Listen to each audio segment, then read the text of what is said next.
नमस्कार, आप देख रहे हैं झारखंड सवेरा यूट्यूब न्यूज चैनल। गढ़वा विधानसभा क्षेत्र के प्रत्याशी के नामांकन में पहुंचे भाजपा के झारखंड प्रभारी सह केंद्रीय कृषि मंत्री शिवराज सिंह चौहान ने कहा है कि मोदी सरकार ने गरीबों के घरों तक नल जल योजना के तहत पानी पहुंचाने के लिए जो पैसा भेजा, उस पैसे का पेयजल एवं स्वच्छता मंत्री मिथिलेश ठाकुर ने गबन कर लिया। इस वजह से ग्रामीणों तक शुद्ध पेयजल नहीं पहुंच सका है। केंद्रीय कृषि मंत्री श्री सिंह गढ़वा विधानसभा सीट से भाजपा के प्रत्याशी सत्येंद्रनाथ तिवारी के नामांकन के अवसर पर आयोजित जनसभा को संबोधित कर रहे थे।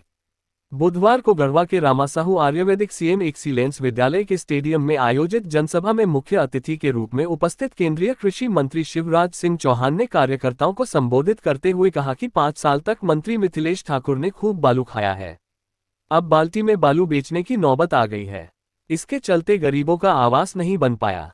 उन्होंने घोषणा की कि जब झारखंड में भाजपा की सरकार बनेगी तो मकान बनाने के लिए बालू मुफ्त कर दिया जाएगा। उन्होंने कहा कि पक्का मकान बनाने के लिए भी सबको पैसा दिए जाएंगे। बेरोजगारों को 2000 रुपये प्रतिमाह एवं गोगो दीदी योजना के तहत 2100 रुपये प्रतिमाह महिलाओं के खाते में हर महीने की 11 तारीख को पैसे डाले जाएंगे। केंद्रीय मंत्री श्री सिंह ने कहा कि जिन लोगों ने इस योजना के तहत फॉर्म नहीं भरा है वे अवश्य भर लें। उन्होंने कहा कि उनकी सरकार की ओर से साल में 2 गैस सिलेंडर त्योहार के समय मुफ्त दिए जाएंगे। उन्होंने घोषणा किया कि पहली कैबिनेट की बैठक में सरकारी भर्ती से संबंधित निर्णय लिया जाएगा।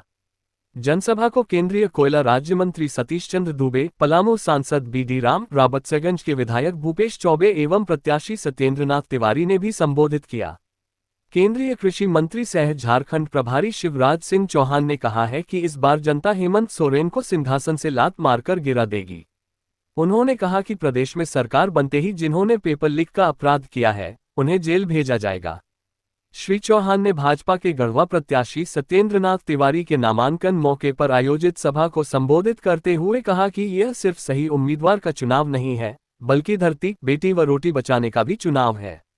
ये यहाँ के लोगों के भविष्य को बचाने का चुनाव है। उन्होंने कहा कि झारखंड में बेटियों के मान सम्मान के साथ खिलवाड़ किया जा रहा है। यहाँ 7400 बेटियों के साथ दुष्कर्म हुआ है।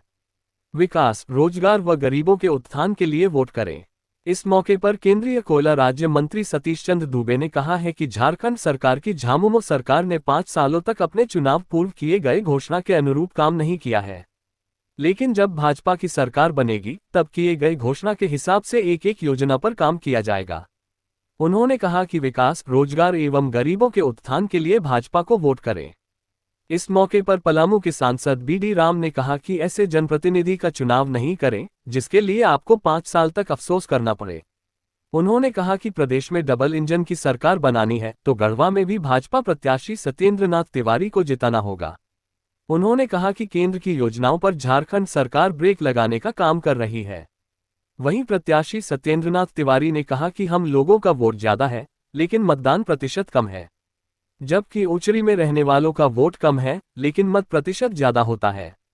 इसका हम सबों को ख्याल रखना होगा। उन्होंने कहा कि पिछले दिनों कई जगहों पर मां दुर्गा की प्रतिमा को उठने नहीं दिया गया, रास्ता रोका गया, लेकिन समझने वाली बात यह है कि दुर्गा पूजा जब भारत में नहीं होगा तो क्या पाकिस्तान के कराची में होगा।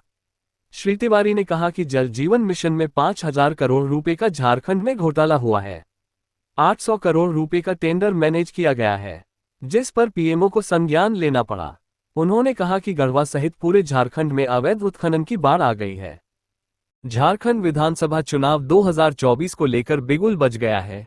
ऐसे में हमारी जवाबदेही और बढ़ गई है। हमारा प्रयास होगा कि हम चुनाव के पल पल की खबरें निष्पक्ष तरीके से आप तक पहुंचाएं और आप भी लोकतंत्र के इस महापर्व में अपनी सहभागिता निभाएं।